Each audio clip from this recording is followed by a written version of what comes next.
Boa noite, bem-vindos bem-vindos à casa da BHH. Em nome da BHH, agradeço a presença de todos que estão chegando, vão chegando devagarinho, mas vão chegando. Hoje nós estamos aqui na casa da BHH com o apoio da Sanofi, obrigado a Sanofi. E, claro, vocês já sabem, hoje nós vamos falar sobre a doença mais importante da medicina. Mais uma vez aqui, falando sobre mieloma múltiplo, e hoje o assunto é bastante interessante também. Como vocês sabem, recentemente foi aprovado aqui o isatuximab, pomalidomida e dexa, baseado no estudo ICARIA, e acho fundamental que vocês conheçam com maiores detalhes o estudo ICARIA. Importantíssimo, porque agora nós temos mais uma opção para o tratamento dos pacientes com mieloma múltiplo. Então, hoje à noite, nós vamos ter aqui o doutor amigo Marcelo Capra, o nosso amigo Ângelo Maio Lima Erondi, e aí nós vamos fazer uma sessão de discussão onde o Marcelo vai apresentar o ICARIA e o Erondi vai apresentar, então, uma discussão sobre o tratamento do paciente recaído. Como nós estamos num evento muito formal, quero apresentar o professor Marcelo Capra, que trabalha num monte de lugar. Ele cuida de muita gente, no Hospital Nossa Senhora da Conceição, no Mãe de Deus, na Santa Casa de Porto Alegre, nosso amigo, faz parte do Grupo Brasileiro de Mieloma, explode nos estudos clínicos, colocando muito paciente, é muito nosso querido, então nós vamos conversar com o Marcelo, e o Marcelo vai apresentar, então, o estudo ICARIA. Então, vamos lá, Marcelo, não gasta muito tempo, sabe por quê? Porque vai ser muito legal no final, nós podemos fazer perguntas, etc. e tal. Então, quem quiser enviar sua pergunta, envie as perguntas pelo chat, que nós responderemos na medida que soubermos responder. Então, eu incentivo todos vocês a enviar as perguntas pelo chat, tá bom? Vamos lá, Marcelo. Obrigado.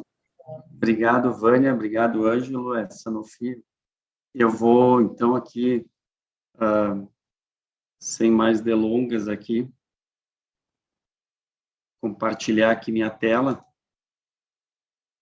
E, para começar, eu queria agradecer aqui e já fazer um convite aqui, né, que todos os estudos de isatuximab, os nomes dos estudos são relativos a ilhas, né?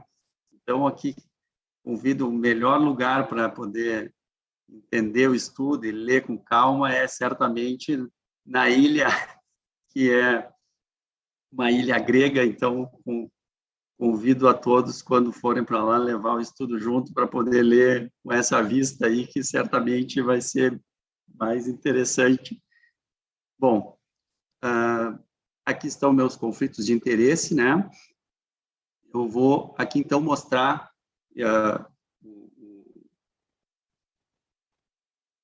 a cópia aqui, né, do artigo que foi publicado na Lancet em novembro de 2019. Então, o estudo ICARIA é isatuximab com pomalidomida e dexa versus pomalidomida e dexa em pacientes com mieloma recidivados e refratários, né? Um estudo de fase 3, randomizado, multicêntrico. Esse estudo não veio para a América do Sul, né, por problemas, basicamente, devido à lenalidomida, que nós tínhamos à época. Enfim, isatuximab, como vocês sabem ou vão se familiarizar cada vez mais, é um anti-CD38 que tem diversas ações, né, mecanismos de ação, que funciona tanto no receptor como a ectoenzima, como na molécula do CD38 como no receptor mesmo. Então, ele é um anticorpo monoclonal IgG1 específico, né, que se liga nessa proteína transmembrana que é o CD38.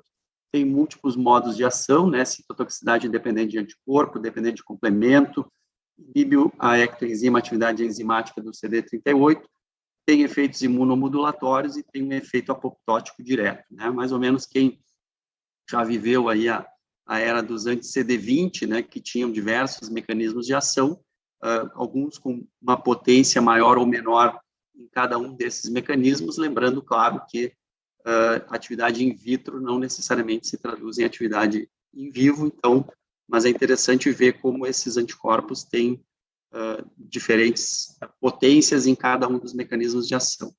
Então, o estudo foi um estudo randomizado de fase 3, aberto, né, que comparou isa-pomidexa versus pomidexa em pacientes com mieloma recidivados e refratários. Os critérios de elegibilidade eram pacientes com mais de 18 anos, com mieloma recidivado refratário, com mais de, ou pelo menos 2 linhas de tratamento prévio, né, e que tinham recebido pelo menos 2 ciclos consecutivos de lenalidomida e um inibidor de proteossoma, qualquer um deles, sozinhos ou em combinação. Eles não podiam ter recebido pomalidomida previamente e poderiam ter recebido um outro anti-CD38, né? Embora no estudo apenas um paciente tinha recebido, não podia ser refratário ao anti-CD38. O endpoint primário foi sobrevida de progressão e os endpoints secundários foram taxa global de resposta, sobrevida global, sobrevida de progressão no alto risco, duração de resposta, segurança e os desfechos reportados pelo paciente. Aqui, então, o desenho do estudo: 307 pacientes com mieloma recidivado refratário foram randomizados 1 para isa-pomidexa ou pomidexa, tratamento contínuo até a progressão de doença, toxicidade inaceitável ou retirada do consentimento. O esquema do estudo, então: isatuximab 10 mg por quilo, semanal no primeiro ciclo, 4 doses, né? Com pomalidomida 4 mg, a dose usual, dia 1 ao 21, e dexametasona 40 mg semanal. Se o paciente tivesse mais de 75 anos, ele receberia só 20 mg de dexa, né? Nos ciclos subsequentes, então, o isatuximab é quinzenal, e a pomalidomida seguia o mesmo esquema, e a dexametasona, idem. As características demográficas, né? Uma mediana de idade de 68, 66, 68 anos, a maioria dos pacientes, né, 50%, 35% tinha menos de 65 anos, contra 45, uma distribuição usual nesse público. E pacientes com mais de 75 anos, né, cerca de 20% deles eram pacientes mais idosos, o que é interessante nesses estudos para ver se são tratamentos tolerados por pacientes mais idosos, né.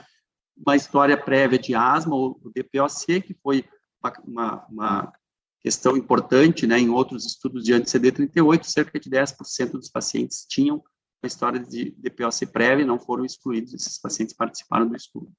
Um clearance de creatinina menor que 60, também, né, cerca de 40% dos pacientes, 30% a 40% dos pacientes, tinham algum grau de perda de função renal.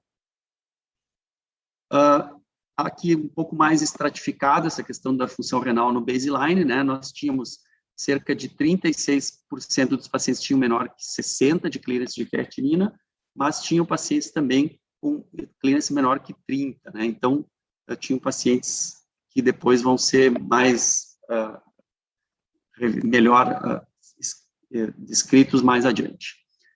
As características, então, da doença: a mediana de tempo, né, desde o diagnóstico, então, cerca de 4 anos, né, nos 2 grupos. O tipo de mieloma, então, a maioria era IgG. Entraram pacientes com mieloma de cadeias leves também, que é importante para conclusões lá sobre a função renal.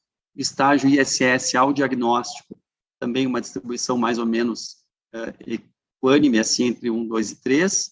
LDH ao baseline também elevada, boa parte dos pacientes.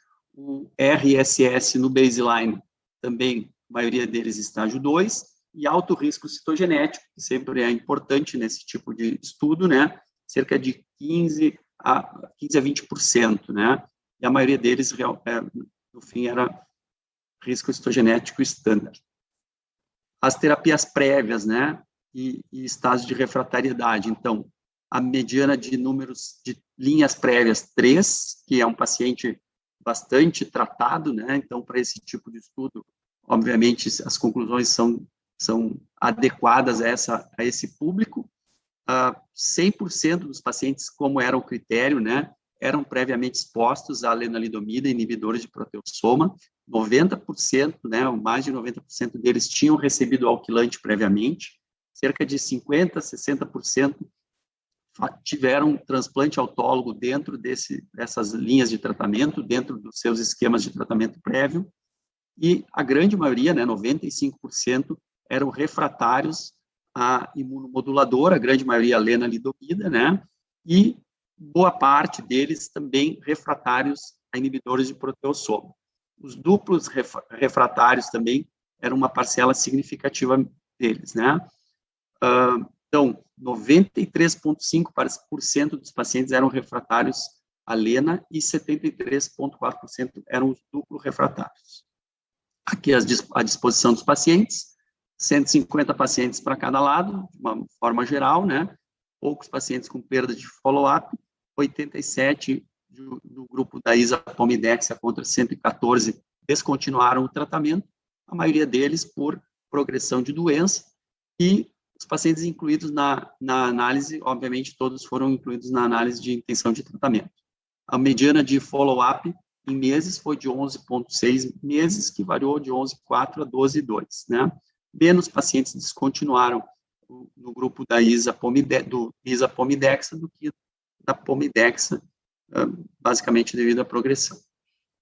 Aqui, o endpoint primário, né, que é a sobrevida de progressão avaliada pelo Comitê Central, mostrou, então, uma mediana para progressão de 6,47 meses no grupo de pomidexa contra 11,53 meses no grupo da terapia tripla isapomidexa, com hazard ratio de 0,59, né? Então, cerca de 40% de redução de risco de progressão ou morte.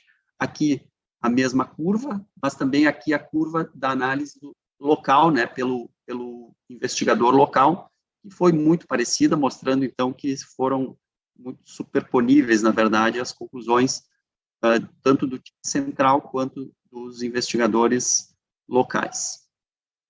Aqui a análise de subgrupo, então, mostrando que, de uma maneira geral, todos os subgrupos, né, se beneficiaram da combinação de isatuximab e pomidexa contra a pomalidomide-dexa, tanto os pacientes com idades mais avançadas, aqui só para chamar a atenção, pacientes que tinham um baseline da função renal tanto acima de 60 quanto abaixo de 60, número de terapias prévias, tanto menos do que 3 como 3, né? Transplante prévio, alto risco histogenético aqui também, né? Teve um hazard ratio muito semelhante do risco standard com o risco alto. Os refratários à lenalidomida também tiveram beneficiado, né, o tratamento, o lado da isapomidexa. Os refratários a inibidor de proteossoma, enfim, refratários à lenalidomida no último tratamento prévio. De uma maneira geral, RSS também, todos os subgrupos tiveram vantagem no tratamento triplo. As sobrevidas de progressão, de acordo com as linhas prévias, né? Então, tanto o grupo com 2 ou 3 terapias prévias teve uma diferença significativa, quanto com mais de 3 linhas prévias, né? Também teve uma diferença significativa em termos de sobrevida livre de progressão.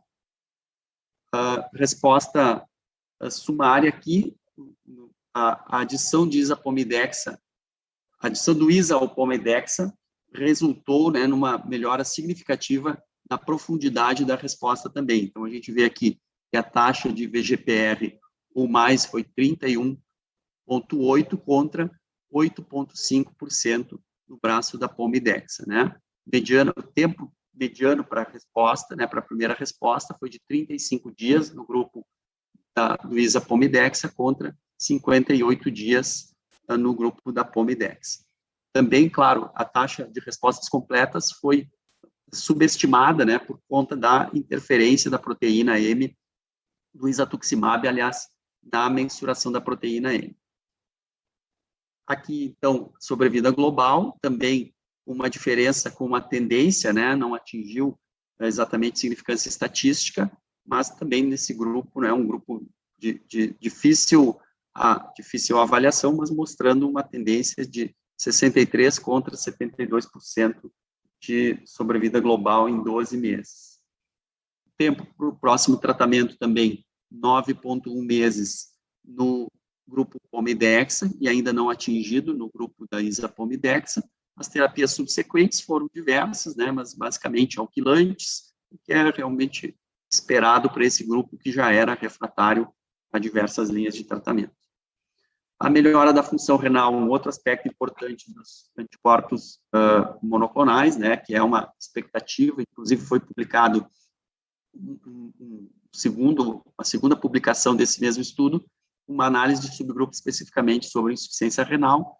Então, nós temos uma resposta renal completa, né, que é uma melhora dos pacientes que tinham um clearance menor que 50 no baseline, para pelo menos uma avaliação de mais do que 60 durante o tratamento. Isso é considerado a resposta renal completa.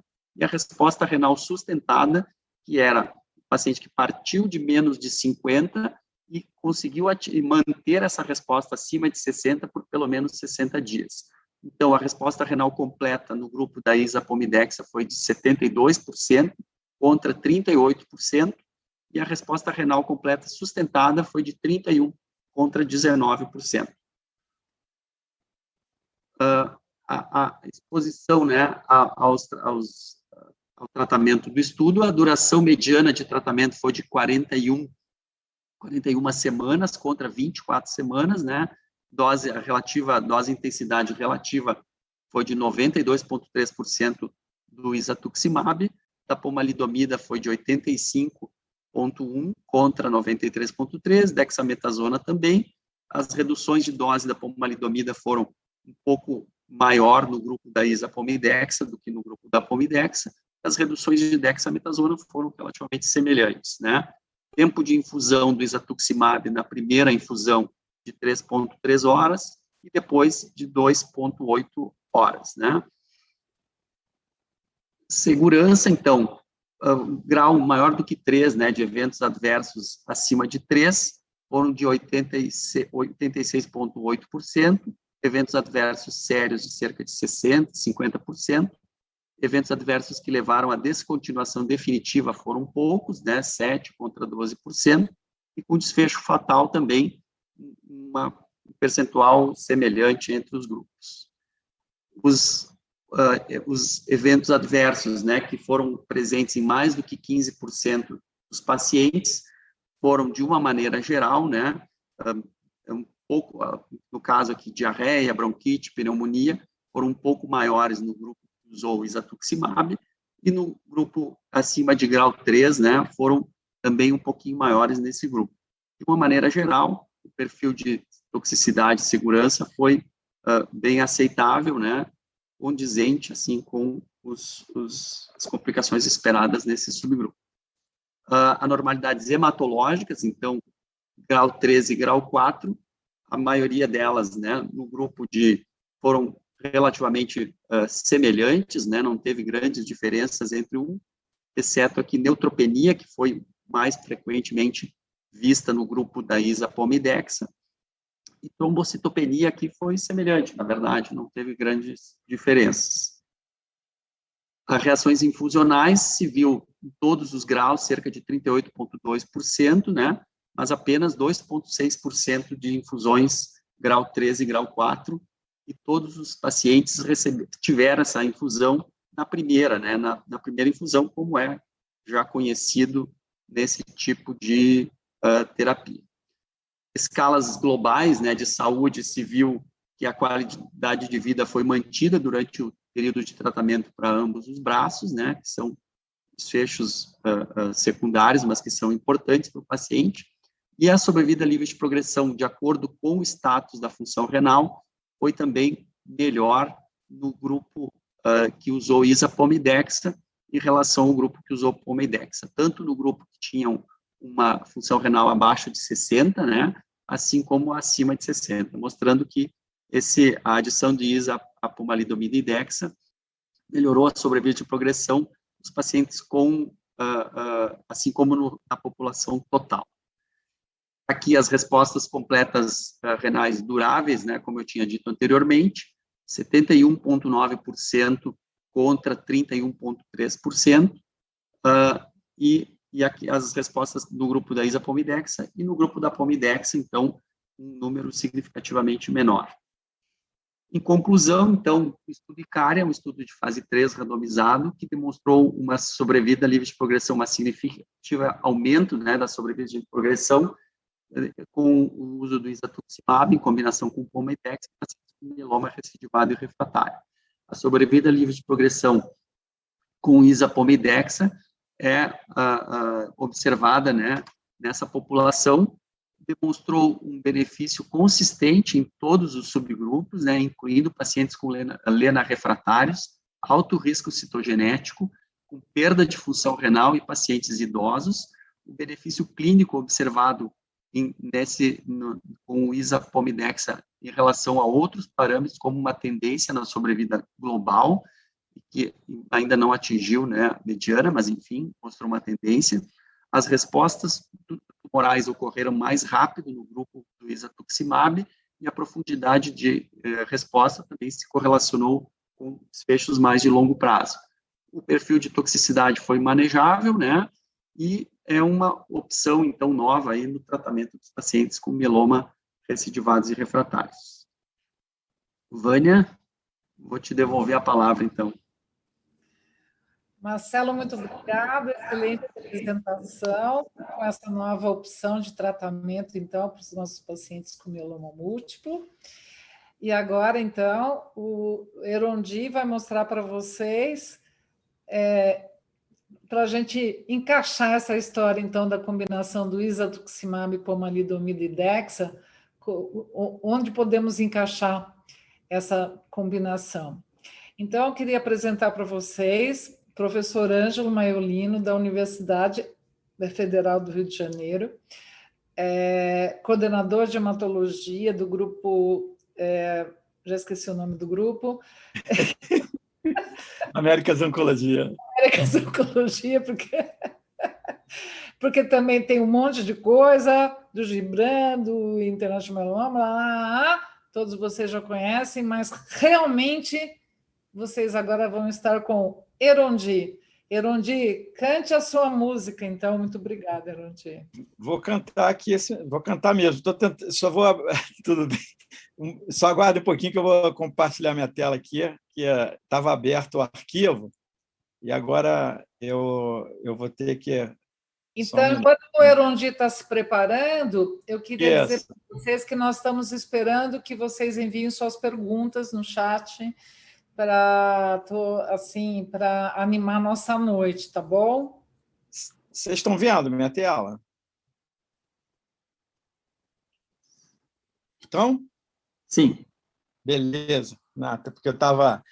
Gente, então tá. Obrigado, Vânia, Marcelo, parabéns aí pela apresentação, agradecer a Sanofi. Estamos aqui na Casa BHH e, nesse momento, vamos fazer uma apresentação sobre, particularmente focando, né, que estão os meus conflitos de interesse, com foco exatamente nesse artigo que foi publicado esse ano na Lancet Hematology, né, do International Myeloma Working Group, com as recomendações para o tratamento do mieloma múltiplo recidivado refratário. A Vânia e eu fazemos parte do Working Group, tivemos aí a honra aí de ser coautores também do artigo. Trabalhamos no artigo, né? Depois a Vânia vai comentar, porque não entra todo mundo, entra quem trabalha no artigo, e confesso a vocês que dá bastante trabalho contribuir, né, e dar uma contribuição efetiva para poder ser coautor com alguns insights que tem que ser importante para a gente entrar também, né, Vânia? Então, assim, na verdade, vou focar aqui nessa revisão, e aqui nesse primeiro slide está exatamente as alternativas que são dadas para a primeira recidiva, né, para o mieloma em primeira recidiva, né? E essa opção no guideline da ESMO, por exemplo, está contemplada também, é a melhor maneira de fazer essa abordagem inicial, que seria para os pacientes que não foram refratários à lenalidomida e para os pacientes refratários à lenalidomida. Então, já é uma primeira divisão, né? E a gente vai começar com os pacientes que recidivaram com uma linha de tratamento prévio e não foram refratários, então, à lenalidomida. Então, quais são as opções para esse grupo de pacientes? Então, basicamente, quem são esses pacientes? Foram aqueles pacientes que receberam, então, upfront, numa primeira linha, tratamentos baseados aí no inibidor de proteasoma, particularmente no bortezomib, né? Então, a gente pode considerar o VCD, o VTD, o VMP, né? Sem a manutenção com lena, ok? Ou então pacientes que foram tratados com lenalidomida por um período fixo de tempo, né? Então, e que a progressão aconteceu mais de 6 meses depois de parar a terapia. Um exemplo, por exemplo, aqui, pacientes que que foram submetidos à manutenção pós-transplante e não utilizaram a lenalidomida até a progressão, utilizaram, como na Europa, como na França, por um período aí fixo de tempo, entre 1 a 3 anos, pararam a lenalidomida e progrediram depois de 6 meses. Esses pacientes poderiam entrar nesse grupo, né? Ou pacientes que recidivaram, né, nesse tipo de circunstância, em esquemas baseados em lena-dexametasona, mas sem utilizar a lenalidomida até a progressão, né? E aqui a gente tem já os estudos clássicos que compararam os triplets contra a lenalidomida dexa como terapia padrão, tá certo? E aqui a gente lembra bem, isso é tudo bem conhecido de todos, que as 4 opções utilizando os triplets tiveram um desfecho superior à opção da dupla lena-dexa. Então, no Pollux, que foi a comparação dara-lenadexa contra a lenadexa, no Aspire, que foi a combinação Carfil-lenadexa contra a lenadexa, no Eloquent, que foi elo-lenadexa contra a lenadexa, e o Turmaline, a comparação totalmente oral com ixa-lenadexa versus lenadexa. É importante ressaltar que a gente não deve comparar os desfechos de PFS desses 4 estudos. Todo mundo faz isso, mas não é o mais adequado, tá certo? A gente vê que se sobressai aqui o PFS, né, a mediana de sobrevida livre de progressão do DARA-RD, de 44 meses contra 17 do RD, e a do Aspire, do KRD, 26 contra 17. Mas, sem dúvida nenhuma, também a opção do Turmaline é interessante, né? Tem um estudo de vida real, não tenho tempo de mostrar aqui, do Terpos, que ele publicou agora, que mostrou que, na vida real, o IRD pode dar 27 meses, né? contra os 20 meses do Turmaline, né? Então, também é uma opção interessante, particularmente nesse cenário de pandemia, uma opção totalmente oral, em pacientes mais idosos, enfim. Então, teríamos aí, na recomendação formal do International Model Working Group, sobressaiu aí o DARA-RD e o KRD, e o Turmaline como uma opção. Na verdade, se o paciente, como vocês viram, não está colocado a opção de pacientes que utilizaram daratumumab na primeira linha. Então, a gente vai ter também esse cenário, tá certo? Por exemplo, um paciente que fez, a gente tem esse grupo de pacientes que está fazendo DARA-VMP, tá certo? Que vai utilizar o VMP por um período fixo de tempo, 9 ciclos, e que vai continuar utilizando DARA e vai progredir com DARA, por exemplo, o Aspire, né, o KRD e também o Turmaline podem ser, sim, opções interessantes. Então, precisamos ver o que o paciente fez de tratamento prévio, o status de fragilidade, a idade, enfim, uma série de critérios no momento da recidiva para fazer uma opção. Mas esses são os 4 opções para pacientes que não considerados lena refratários. O outro grupo, né, seria aí a abordagem dos pacientes em primeira recaída, que são considerados lena refratário. E esses pacientes vão começar a aparecer cada vez mais com a aprovação, a entrada no rol agora, da lenalidomida como parte da terapia inicial dos pacientes com mieloma múltiplo recém-diagnosticados. Então, cada vez mais a gente vai ter a utilização da lenalidomida como manutenção até a progressão pós-transplante, tá certo? E esses pacientes irão progredir, após o transplante em uso de lena. Para os pacientes não elegíveis, as opções, né, do FIRST, ou particularmente do SWOG, com VRD, tá certo? Nas várias modalidades de VRD, e também com DAR-RD, né, pela aprovação do MAI. Então, esses pacientes vão utilizar a lenalidomida de modo contínuo e vão progredir em tratamento com lena. Então, existe aí, sim, um potencial aumento do número de pacientes que, em primeira recidiva, que vai ter progredido utilizando lenalidomida, então vão ser considerados lena refratários. Bom, as opções aqui para o grupo que o International Myeloma Working Group recomenda para o lena refratário estão aqui, né? A gente tem a combinação de POMA, bortezomib e dex, então opções utilizando POMA, e opções utilizando inibidor de proteasoma. E a gente tem as duas combinações, com anticorpo monoclonal, o daratumumab KD e o isatuximab KD. E temos aí, nas outras opções, também com pomalidomida, o Marcelo já apresentou, né, a opção do Icária com isatuximab PD, e a opção também do Apollo com Carfil PD. Então, o Marcelo já apresentou a opção do ISA-PD, é claro, depois a gente vai poder discutir. Outra opção baseada em pomalidomida, ainda não temos aprovada nessa combinação no Brasil, lembrando que a combinação aprovada é a do Icária, do isatuximab PD, é a opção que veio anterior, né, com pomalidomida, bortezomib e dex. Então, nesse estudo, no Optimize, né, teve uma comparação entre bortezomib e dexa no braço controle contra pomalidomida, bortezomib e dexa, uma vantagem em termos de mediana de PFS para PVD, 11,2 meses contra 7 meses. Tem que ressaltar sempre ao olhar esse estudo, eu tenho certeza que a Vânia vai comentar isso, quem era a população estudada. Então, aqui no quadrinho, aqui embaixo, vocês veem que no Optimize, 71% dos pacientes no braço do PVD eram lena refratários, contra 69% dos pacientes no VD eram lena refratários. Então, é por isso que é muito importante não ficar comparando um estudo com o outro. Para comparar, a gente precisa ter essa observação de quantos pacientes lena refratário foram incluídos no estudo.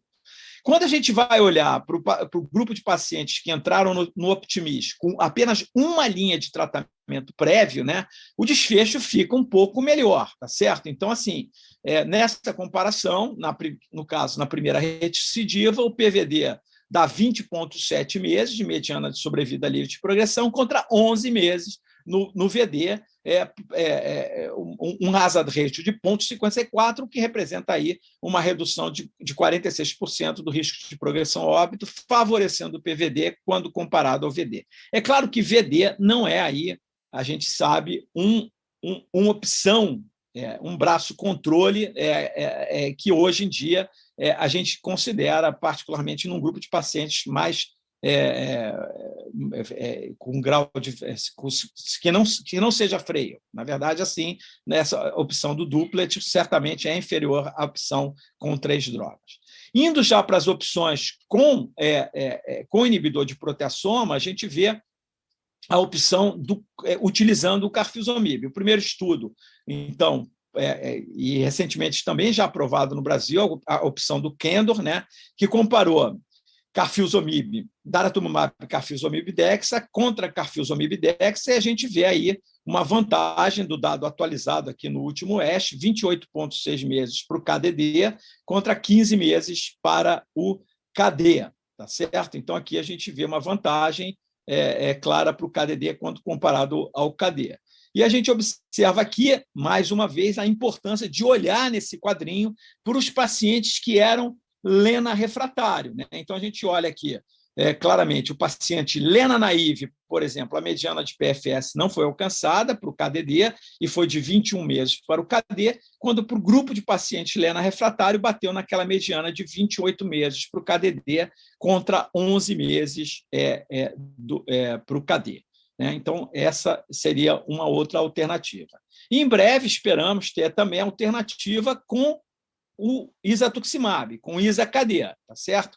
O mesmo desenho de estudo, né? Então, o ISA-KD uma mediana de PFS não alcançado, né, até o momento, contra 19 meses do KD no estudo IQEMA, né? E aqui a gente observa que foram aí 32%, cerca de 32% e 34% no braço do KD, os pacientes que eram considerados LENA refratários. Então, possivelmente, essa também vai ser uma opção. A gente vê como, em termos de taxa de resposta, uma superioridade para o ISA-KD, né, bem clara, e, particularmente, aqui, quando a gente olha para a obtenção de uma de MRD negativa 10-5, né, por intenção de tratar, 29% a 13% e 41% a 22% para os pacientes que eram acima de uma remissão parcial muito boa. Então, tanto a opção do DARA-KD quanto do ISA-KD, né, se encaixaria para esse grupo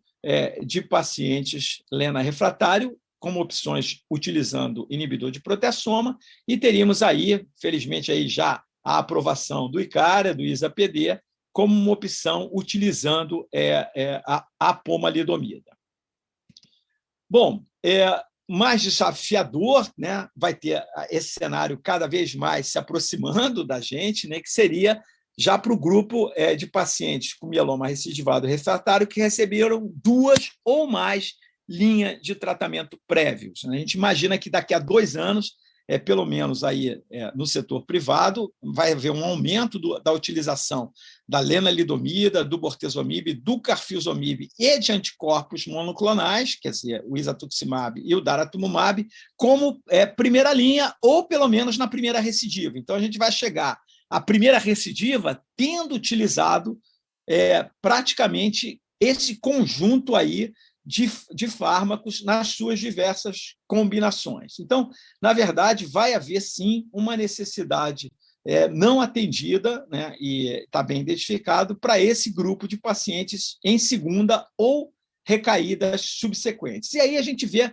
um conjunto, né, de opções preferenciais ou alternativas que foram recomendadas aí pelo International Myeloma Working Group. Não se assuste, eu não vou me deter em todas elas, né? Eu acho que fica muito mais para discussão, muitas delas não estão aprovadas no Brasil. Eu vou elencar aí as que talvez eu considere as mais prováveis de serem utilizadas. A gente já chama atenção que o ISA-PD pode ser utilizado também como uma alternativa para esse grupo de pacientes. A gente tem a possibilidade de usar tanto o ISA-PD quanto o IQEMA, vai depender claramente do que foi utilizado nos esquemas anteriores, mas, claro, se o paciente já previamente exposto ao anti-CD38, a gente vai ter uma discussão sobre esse assunto, certamente, nas perguntas, né? A gente cai aqui também numa opção que eu vou apresentar do elotuzumab, eu não falei anteriormente, pode ser que ele entre nessa opção, e carfilpomadexa também baseado aqui em dados de estudo de fase 2, e vamos falar um pouco do que vem por aí dos anti-BCMAs.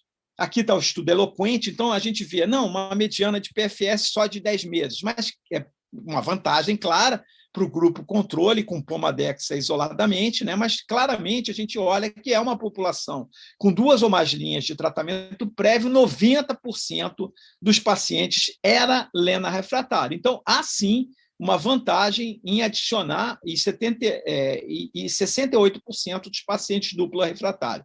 Há sim uma vantagem em se adicionar o elotuzumab nessa combinação com pomadexa, pode ser uma alternativa quando a poma estiver aprovada, e se for aprovado essa combinação. A gente vê, tanto em termos de taxa de resposta, quanto em termos de mediana de PFS, uma vantagem para a combinação com o triplet, utilizando o elotuzumab. A gente observa também aqui que realmente esse é um cenário desafiador, né? Esse estudo é muito interessante, um estudo retrospectivo com 275 pacientes de 14 centros acadêmicos, né? E a gente vai observando se o paciente não é triplo refratário, até chegar ao pentarrefratário, como a mediana de PF de sobrevida global vai piorando claramente. Então, há sim uma necessidade não atendida aqui em termos tanto para o paciente triplo refratário, quádruplo refratário, quanto pentarrefratário, em termos de sobrevida global. O desfecho é muito ruim. Estamos falando de sobrevida global aqui, tá certo?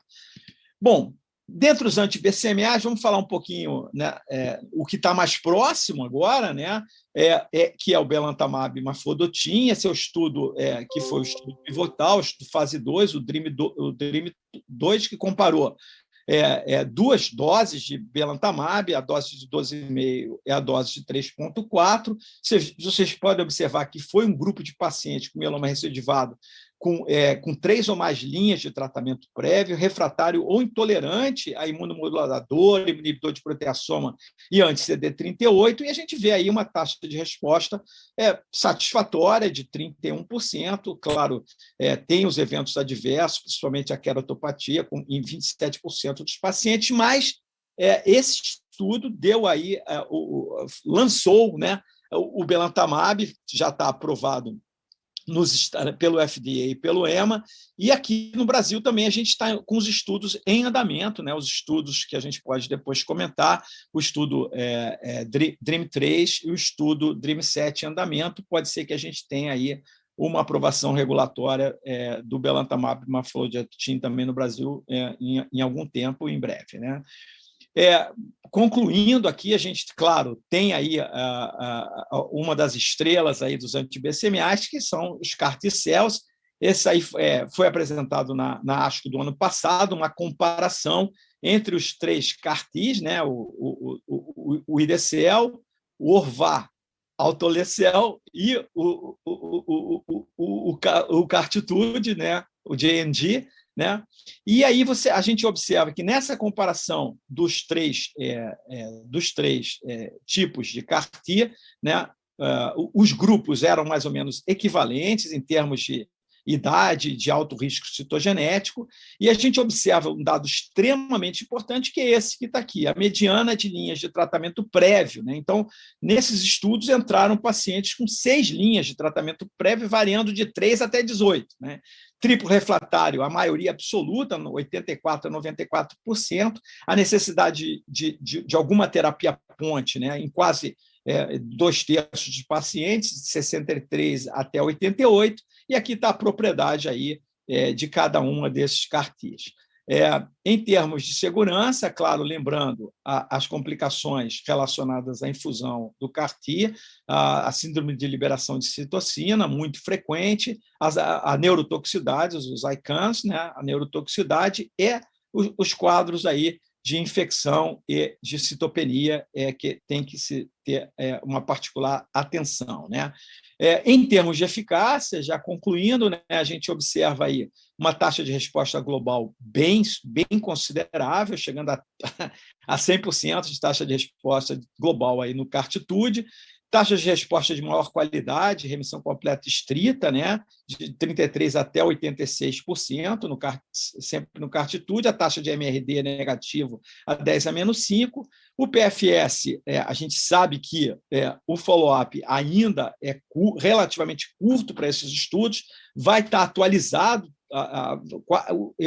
os 3 vão estar atualizados agora na próxima ASCO, né? Mas certamente a gente já teve uma aprovação, né? O IDCL, baseado no CARMA, foi recentemente aí aprovado pelo FDA para pacientes com 4 ou mais linhas de tratamento prévio, e a gente espera que também aqui no Brasil, em algum momento, essa possa ser também uma alternativa para esse grupo de pacientes. Para concluir, lembrando, né, que a gente tem aí sempre esse estudo de vida real, muito popular, né, com 5.000 pacientes. Ele, certamente, a sugestão é que ele seja refeito agora, né, mas eu não duvido que vai continuar tendo esse dado de uma perda consistente entre as diversas linhas de tratamento. Então, há, sim, uma perda de pacientes quando a gente vai passando as linhas de tratamento. Esse estudo serve para a gente recomendar que a gente deve utilizar o que a gente tiver de melhor nas linhas mais precoces, né?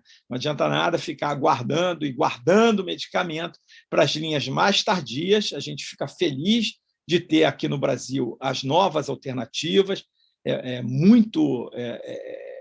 vamos dizer, é uma felicidade grande ter agora, recentemente, a aprovação do Isapomadexa, baseado no Icária, né? Então, essas aprovações regulatórias, a gente sabe que é só um primeiro passo, né, para a questão do acesso, que é o passo subsequente, tanto na questão da aprovação do rol, que ela é necessária para incluir os medicamentos orais, quanto, num futuro, a gente entende que essa grande separação entre o público e o privado tem que deixar de acontecer. Então, essa vai ser realmente aí uma luta constante para a gente ter, para os nossos pacientes com mieloma, um acesso a esses medicamentos que são realmente aí revolucionários.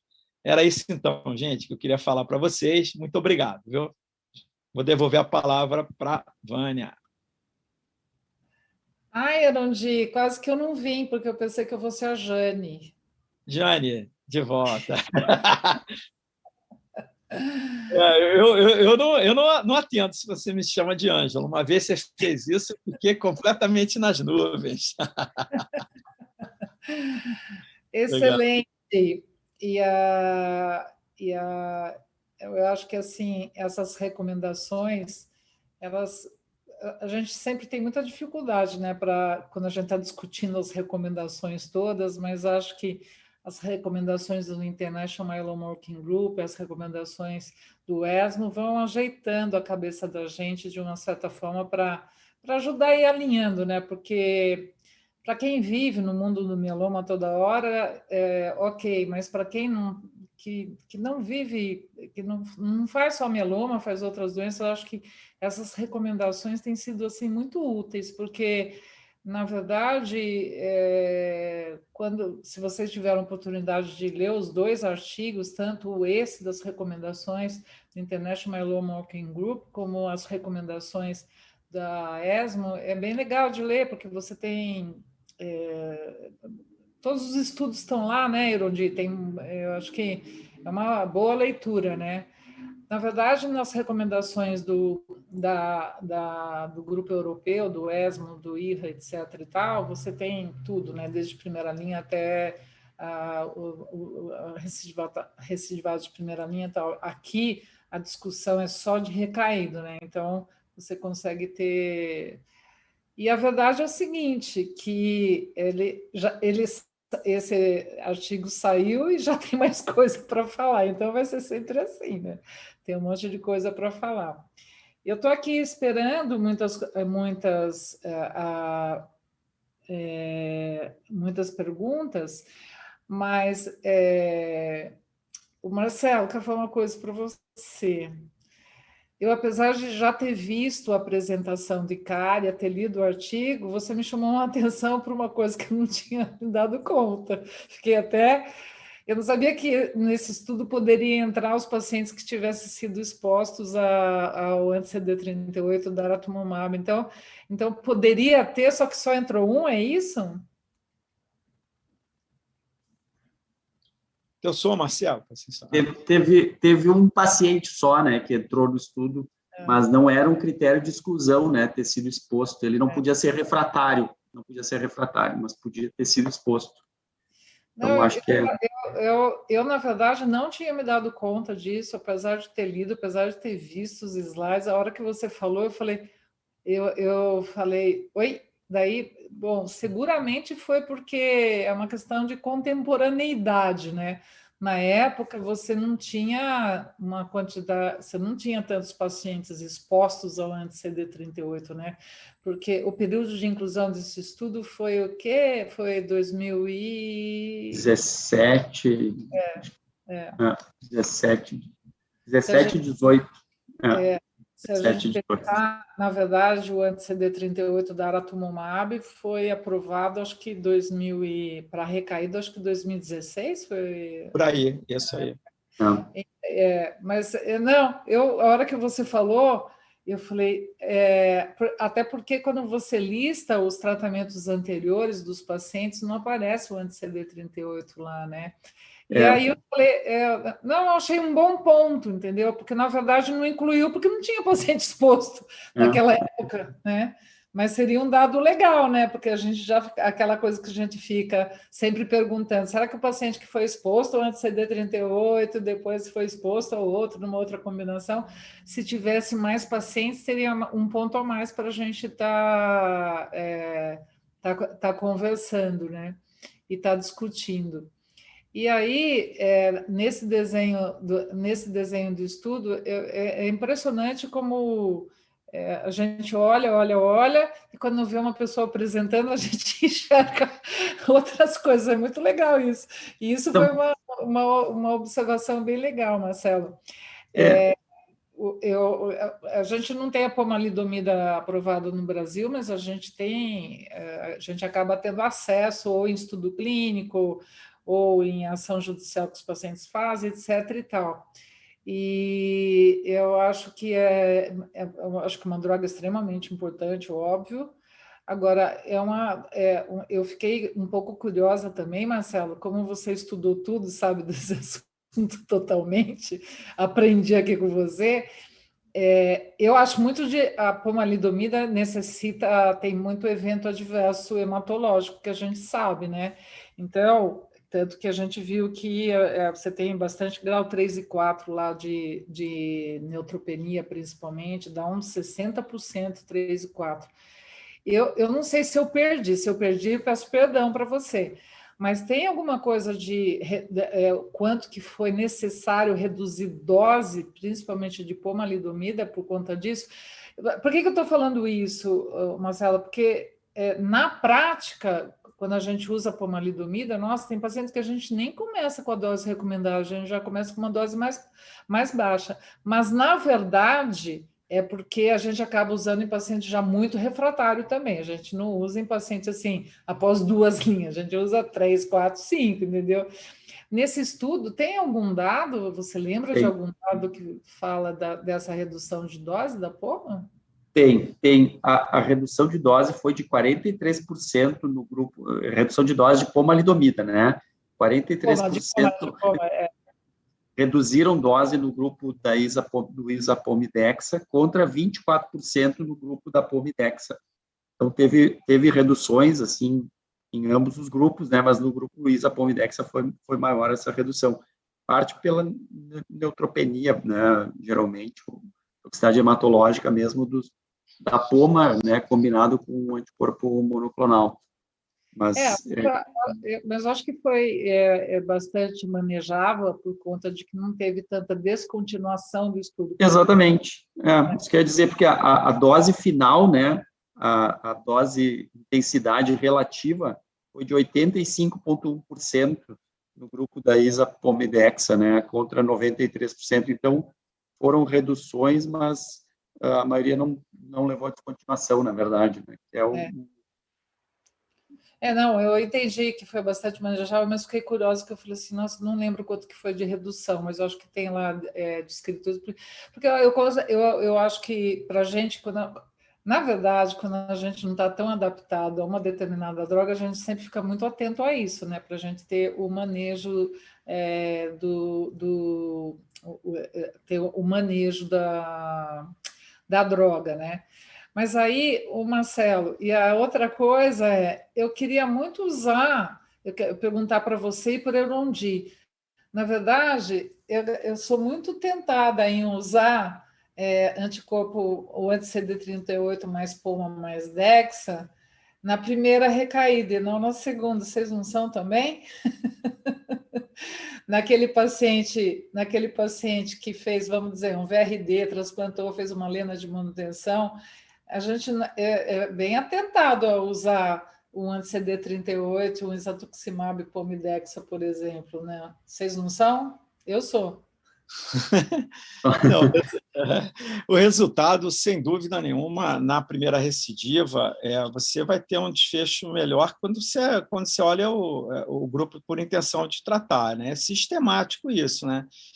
Se eu não me engano, vai dar mais do que 20 meses de PFS, né, nesse tipo de circunstância, né?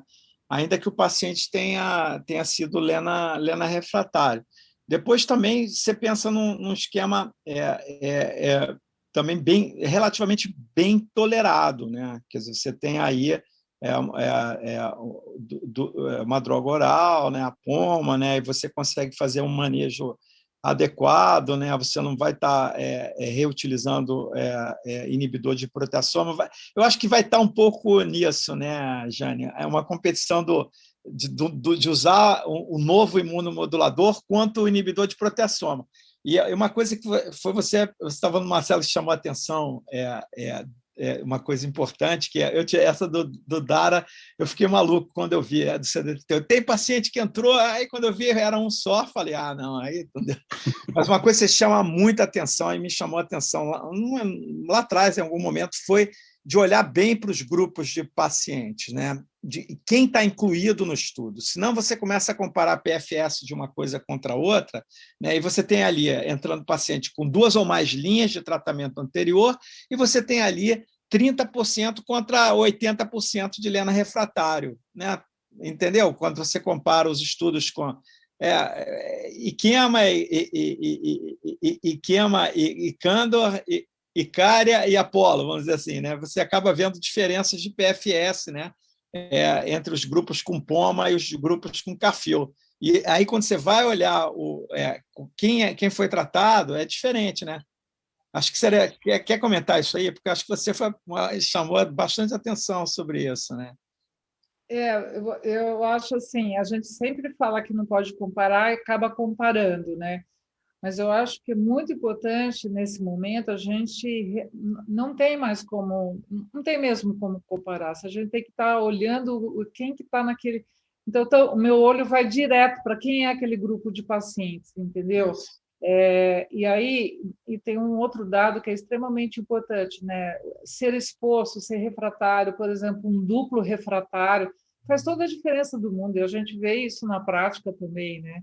Então, olhar o grupo de pacientes que foi tratado dentro daquele estudo é extremamente importante. Tanto que quando o Marcelo falou hoje, oi, porque a gente está muito ligada nisso, né?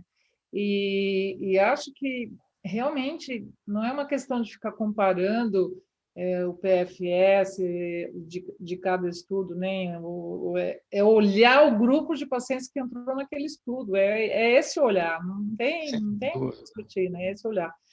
E o fato é que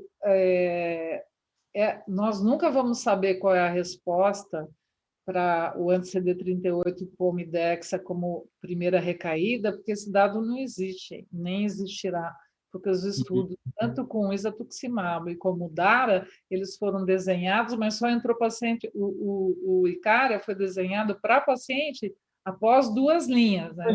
Mesmo o outro estudo Apolo, que seria com o outro anti-CD38, ele foi desenhado para um tratamento anterior, só que só entrou paciente mais à frente também. 80%, né? Se não me engano, era mais de 2, né? Então, acho que estudo com anti-CD38 Pomidexa, a gente só tem em fase 2 mesmo, né? Mas é interessante isso, né, Erondi? Porque é uma curiosidade que todo mundo sempre teve de entender na primeira recaída, e isso não ficou...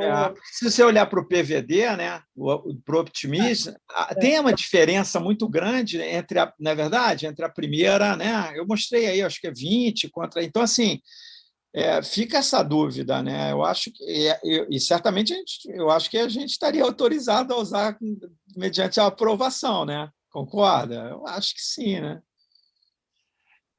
Eu acho. Eu tenho vontade, por isso que eu perguntei. Aliás, eu perguntei para você. Aliás, eu que perguntei para vocês se vocês não teriam vontade. Erondi já respondeu que sim. Marcelo, você...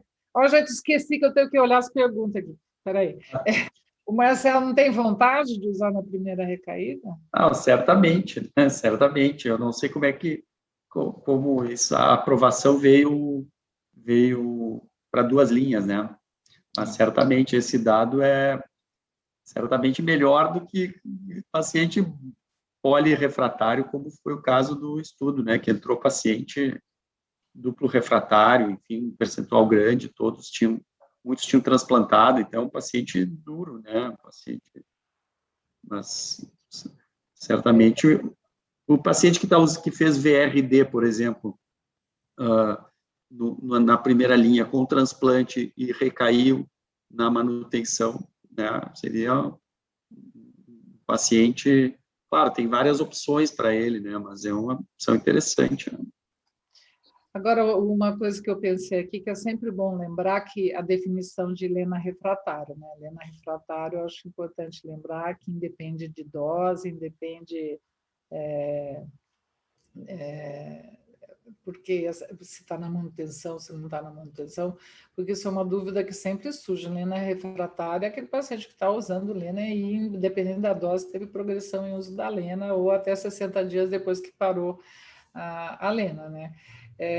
Até porque é interessante, né, Erundi, quando a gente lê o artigo lá na revisão, é interessante porque contempla aquele cenário dos franceses, que foi o paciente que fez a lena por um tempo fixo no estudo clínico, né? No estudo clínico deles, que ficou a lena... Eles têm um viés danado para isso, né? É bem a cara, é, a cara deles.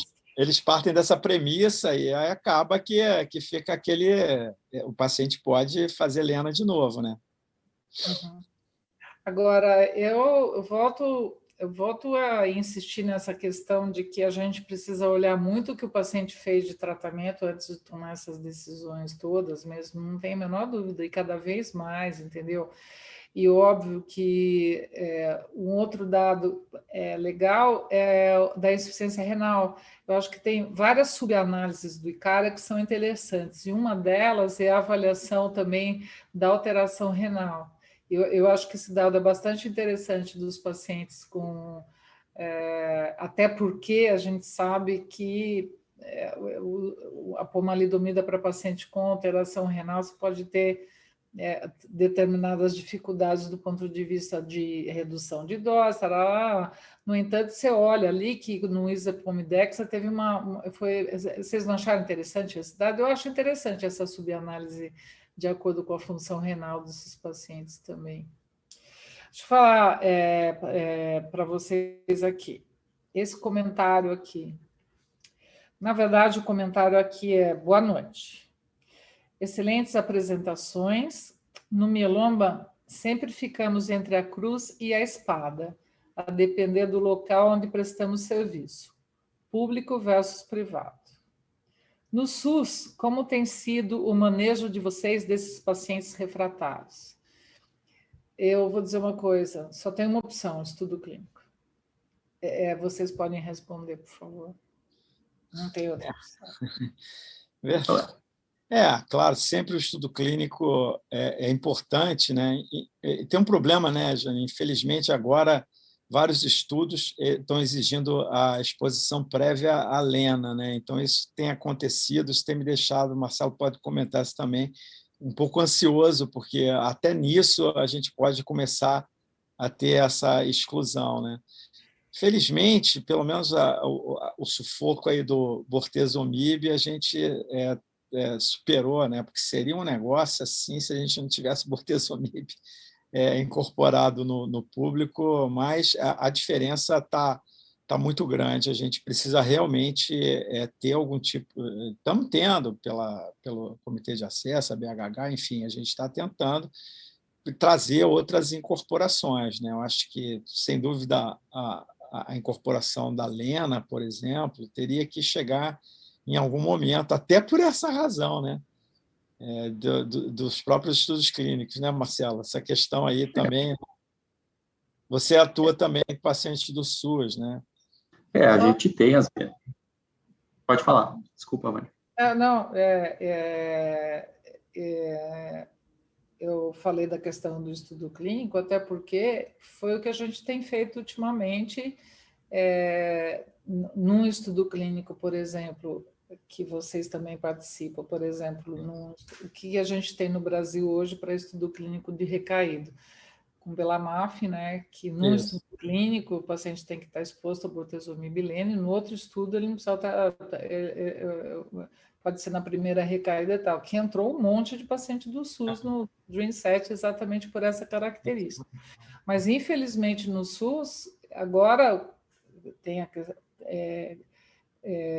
está incorporado o bortezomib, eu estou sabendo que não é todo o serviço que está conseguindo fazer, porque ainda está se adaptando com a PAC, com a estrutura do serviço, Mas, infelizmente, no SUS, ou é estudo clínico, se conseguir ir para um estudo clínico, ou com quimioterapia convencional. Não tem tido outra opção, né, para o serviço público.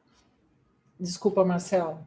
Não, a gente tem as mesmas dificuldades, enfim, que todo mundo tem, né? E tenta encaminhar para estudo clínico, né? Eventualmente, a gente tem, os pacientes têm demandado judicialmente, alguns, mas, enfim, é como fazia com o bortezomib, né? Aqui no Rio Grande do Sul tem, assim, o judiciário tem entendido isso, mas é uma dificuldade, né? Óbvio. O caminho é tentar, obviamente, viabilizar esses tratamentos, ou de alguma forma, ou pelo SUS, ou via estudo clínico, que é o melhor para o paciente. Né? Então, a gente tem conseguido recrutar muito paciente nisso, assim, que é o que entrou. Aqui nós temos também um plano de saúde aqui, que é uma boa parte deles incorporaram a lenalidomida antes do rol. Então, a gente tem aqui um público já usando lenalidomida há algum tempo, assim, foi um plano, enfim, de autogestão, assim, que é bem significativo aqui para nós. Então, mas as dificuldades são as mesmas. Bom, eu acho que as dificuldades são as mesmas. Para a gente tem essa grande questão do SUS privado, mas também eu acho que a limitação de custo de tratamento é um problema enfrentado por todos, pelo mundo todo, né? E nós, especialmente, eu falo porque a gente fala que aqui no Brasil a gente tem uma diferença muito grande no SUS privado, é fato.